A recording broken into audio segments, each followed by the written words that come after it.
I've replayed Red Dead Redemption 2 more times than I can count. But this time, something felt different. Not because of the graphics or because of the nostalgia, but because Arthur Morgan felt real again. Like I was meeting him at a different point in my life, and somehow he had something new to teach me. Okay. It's okay, kid. Have I been a terrible fool, Arthur? I don't know. I don't know enough about it. But one thing I do know. There ain't no shame in looking for a better world. I first played Red Dead Redemption back in 2015 and I thought it was an amazing game. But back then, I was just a kid. I didn't think too deeply about it, apart from how cool the poncho looked, or how cinematic those Mexican standoffs were, or how cool John Marston looked.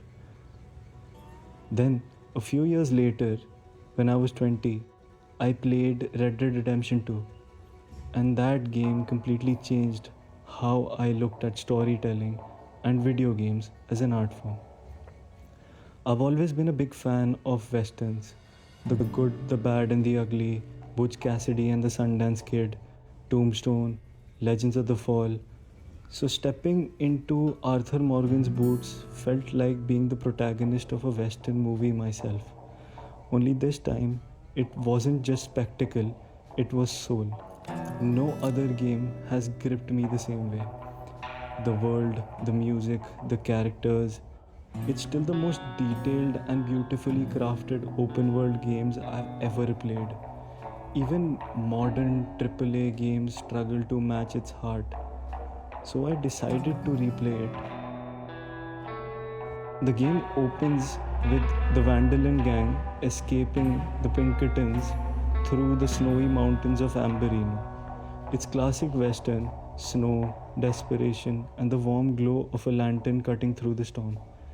In that light, we meet Arthur Morgan. At first glance, Arthur is everything you'd expect him to be on the surface. Arthur is rugged, capable, intimidating, Dutch's right hand man. Find your work, but then you're off cutting jobs with other folks, and your boy Sean doesn't get a look in. Guess I don't want to get shot, that's all. You're a real fucking funny shit, Arthur Morgan, huh? Real fucking funny. Calm down. You better sleep with your eyes open. Yo, you're gonna sleep with your chest open if you ain't careful, boy. I love you, Arthur Morgan. I love you. Come on, take a shot. Come on, take your best shot, please, eh? Grow up. As the story unfolds, you see the man beneath the gunslinger, loyal, selfless, Warm embrace for a lost brother now found. You know, nothing means more to me than this gang, the bond we share. It's the most real thing to me. I would kill for it, I would happily die for it. But in spite of all of that, I would have easily left you here to rot if Charles hadn't stopped me. I don't believe a word of that, Arthur. Get him out of here. You're a great man, Arthur Morgan. The kind of young whippersnapper can really admire. Shut and up. deeply self-aware. Pardon me. Feeling that kind of pain. But I know now that you don't get to live a bad life and have good things happen to you. I think you're being hard on yourself. Maybe. He can be ruthless one moment No more than it's worth. Then sell your wife or your family or something. We ain't your idea of charity. and kind the next. I ain't looking for forgiveness. It ain't about that. But don't forgive me. Just take the money and get out of here, please. I know I ruined your life. I suffer for it every day. But don't let yourself get killed for pride. I seen it kill too many folk. Don't say anything. Don't thank me. Just take the money and pack your bags. That's all I gotta say. Thank you, Mr. Morgan. I said don't thank me. He's witty and pathetic and conflicted, a perfect reflection of the world he lives in. That is kind of brilliant. For you. And that is a real idea. I think that's the first time you ever had one of them. Shut up. You might be the first bastard to ever have half his brains eaten by a wolf and end up more intelligent. Arthur, On my you're in first that one. playthrough, Bring I Hosea. admired I know you two Arthur's like to strength, talk about the good but this old time days I and what's noticed the gone small wrong things. with old Dutch. The campfire talks, the quiet moments on the horseback. I lingered in chapter 2 for weeks, just living in the world, not rushing to the end like before. And as I played, I started to see how Arthur's story mirrors his actions and how those small acts of kindness shape into who he becomes. He helps a widow in the forest, teaching her how to hunt and survive after her husband's death, not because he has to, because he wants to. He stands by Sadie Adler, helping her rise from grief to become one of the toughest, most fearless gunslingers in the West. He helps Mrs. Downs and her family, the same people he wronged once, and those moments hit harder on a replay.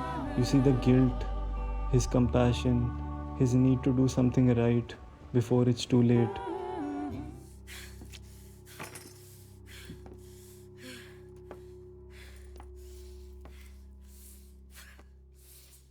You okay?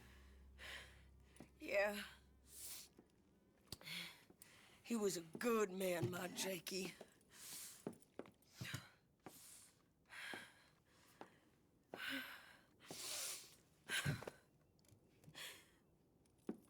We was always sweet on one another. I'm sure. Yeah. I miss him every day, every moment. They turned me into a monster, Arthur. But my memories of him, they still pure. I ain't even got that. Aside from my Jake, you're the best man I've known. I know the company you keep. The competition ain't too fierce. His conversations with eagle flies show how his growing awareness that Dutch's ideals, the ones he built his life around, are crumbling. He starts to see how blind loyalty can destroy lives. And we'll find out just who and what we should be loyal to. I don't know, Arthur. Nor do I. But I'm seeing things a lot more clearly now. I wish things were different. But it weren't us who changed.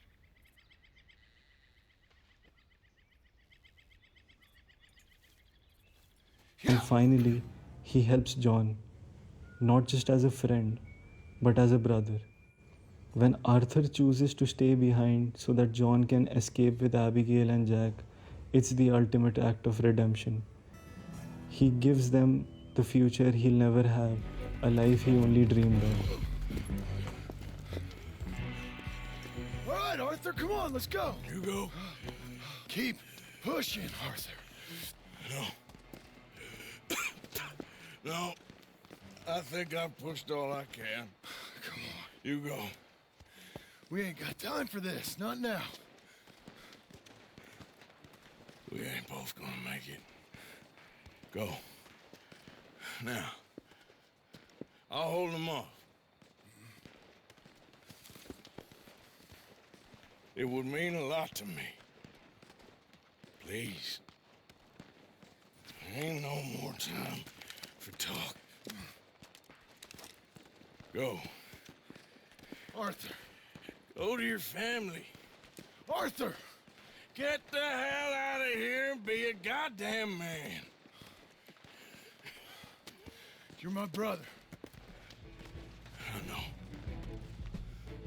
I'm 24 now, almost 25, and playing Red Dead Redemption 2 again in 2025 hit me differently. What's wrong?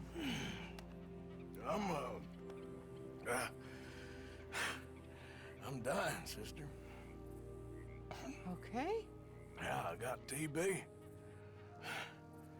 I got it. Beating a man to death for a few bucks. I've lived a bad life, sister. We've all lived bad lives, Mr. Morgan. We all sin. But I know you. You don't know me. Forgive me, but that's the problem.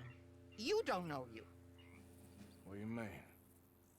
I don't know, but whenever we happen to meet, you're always helping people and smiling. I had a son.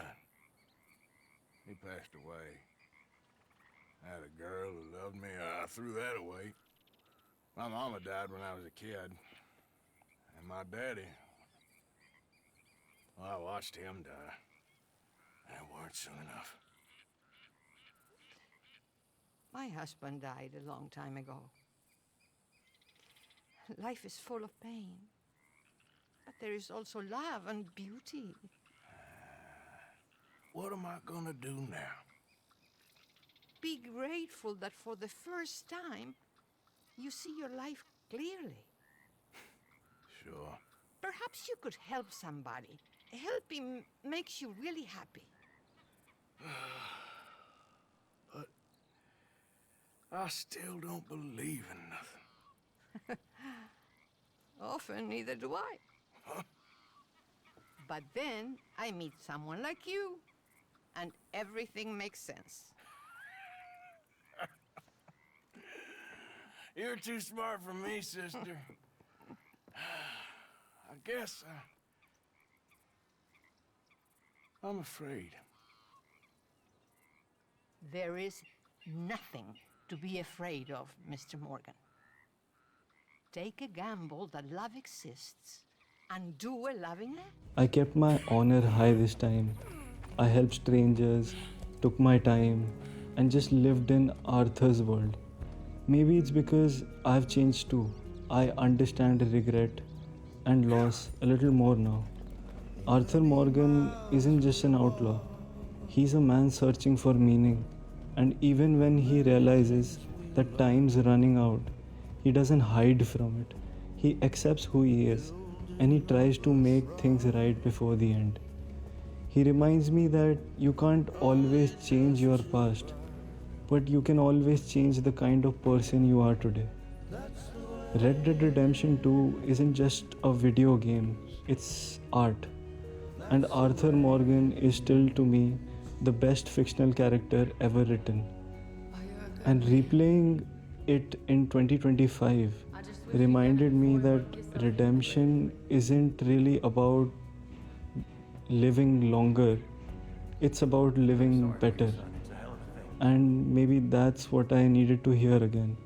Because life today can be uncertain, cruel, and sad. But like Arthur, I want to try to live better, not just longer. To do the good even when the world feels bad. To ride on with honor through whatever storms come next.